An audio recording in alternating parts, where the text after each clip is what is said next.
Yo mga kaboski! Pauwi na kami ng Manila.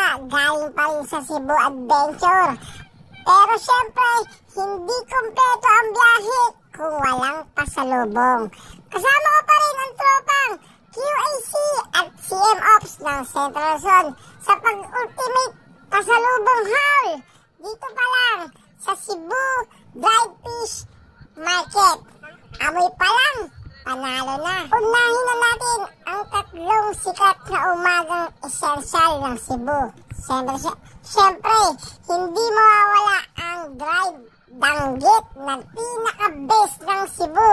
Siyempre, hindi rin mawawala yan yung dried pusit at ang iba't ibang klase ng tuyo nandito. At lalo yung mga dilis na tuyo, napakasarap yan mga kaboski, no?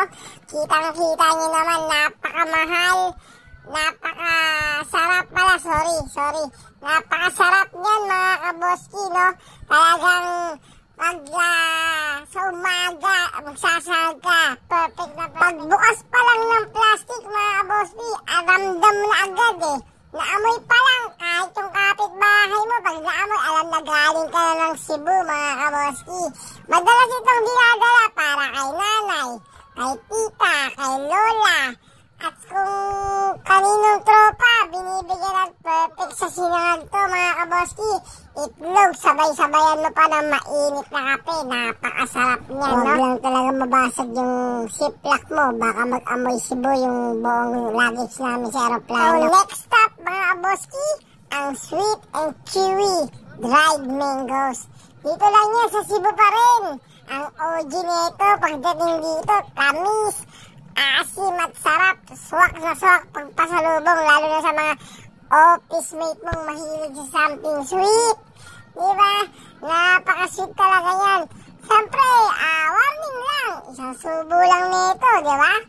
Baka maubos na agad ang isang pack ng mga sweet mangoes na yan mga kaboski. At siyempre, hindi pwedeng mawala ang Tita's Rosquillos.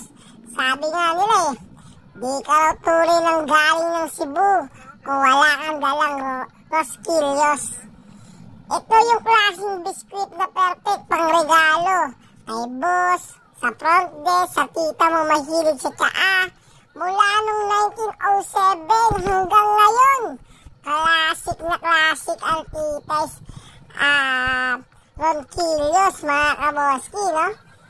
Diba? May kasama pang history lesson pa to. Hindi lang pampalasa, may trivia pang kasama. Habang binabalot namin ang pasalubong, kulitan pa rin kasama ang tropa. May nagbibilang kung ilan ang para sa pamilya, ilan ang para sa tropa, ilan ang para sa secret stash. Pagdating sa bahay, nagbibilang na kung sino mga bibigyan ng pasalubong sa mga office mate, mga pinsan, tropa, family, kay nanay, kay tito, kay lolo. Diba? Ganun talaga kaboski pag nag-travel ka. Talagang hindi kompleto kung wala kang pasalubong, diba? Siyempre, pasalubong may be small thing. Pero malaking hatid dyan na saya sa mga tao naghihintay sa'yo. Kaya tuwing may biyahe, huwag kalimutan mag-share. Hindi lang ng kwento, kundi pati ng sarap. Maraming salamat ulit sa pagsama sa amin mga kaboski. Huwag kalimutan mag-like, mag-comment, mag-subscribe. Pindutin ang notification bell para maging updated ka.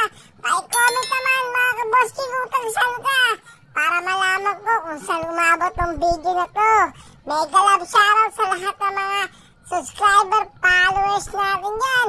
Ito ang inyong kaboski. Kasama pa rin ang QAC, CM Ops, ang nagsasabing, kahit lobat na, basta may pasalubong, panalo pa rin. Thank you so much and bye-bye! Isa bang tip ang gusto mo mga kaboski? Huwag kang bibili dito banda sa harap. Pumasok ka pa sa kaloob-looban mga kaboski. Mas mura doon. Mas makakain ka ng tawad. Doon sa pinakaloob, marami doon. Thank you mga kaboski. Ingat kayo!